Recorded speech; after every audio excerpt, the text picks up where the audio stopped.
¿qué tal? Bueno, esperando que estén muy bien, les cuento que voy a hacer esta cápsula pequeña con un tema referente al ramo de Ciencias para la Ciudadanía, con una modificación sugerida por el Ministerio de Educación, que nos pidió que en este ramo pudiéramos trabajar la temática de el método científico.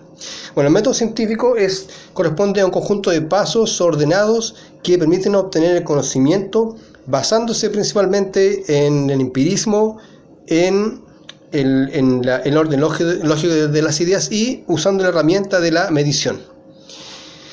El método científico tiene 5 pasos, habitualmente entendido así, ¿no?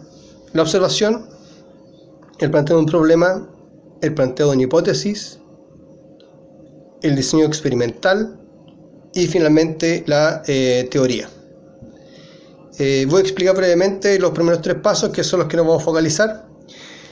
En cuanto a la observación, bueno, asumimos, ¿cierto?, que el científico es un sujeto que se cuestiona su mundo, su entorno, el mundo que le rodea, ya sea visible o invisible, ¿cierto? Va a depender del área en que el científico o el investigador trabaje. Como sea, ¿cierto?, ya sea visible o invisible, el científico es un sujeto que va a discutir, va a observar los fenómenos que le van a rodear y va a intentar dar una explicación. Y ese intento de explicación va a estar basado principalmente en la formulación de un problema.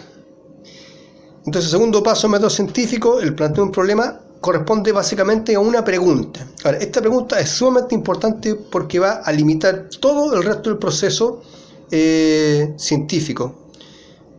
Y de hecho, va a ser la pregunta finalmente quien va a guiar la formulación de una hipótesis, el eventual diseño experimental y finalmente, ¿cierto?, la teorización.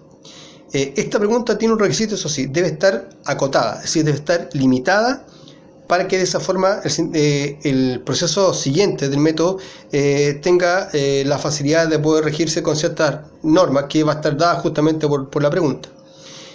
Es importante que esta pregunta sea lo más pequeña posible y con un diseño que tienda a la objetividad. Recuerden eso, ¿cierto? La ciencia trabaja con el principio de la objetividad y la medición, entonces la pregunta también debe tener ese requisito. Debe ser una pregunta que sea de carácter objetivo, que sea acotada y recordar, ¿cierto?, que ese acote, esa limitación va a guiar el resto de la observación. Una vez, ¿cierto?, que se ha planteado el problema, el científico va a trabajar la hipótesis. La hipótesis es una respuesta a la pregunta. Es una respuesta basada en su experticia técnica, en la bibliografía actualizada que se encuentra respecto al tema, en la discusión incluso con otros científicos. Bueno, la cosa es que esa respuesta va a corresponder, o esa hipótesis va a responder a la respuesta a esa pregunta, que va a estar sometida a cuestionamiento a través del diseño experimental. Entonces, la pega para ustedes ahora es poder formular una pregunta que sea acotada. Recuerden el requisito, busquen en la bibliografía actualizada respecto a cómo formular una hipótesis, cómo formular un planteo de problema en ciencia y me la envían.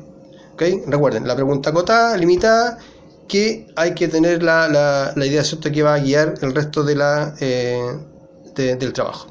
Bien, muchachos, que estén bien. Cualquier cosa me mandan un correo. Saludos.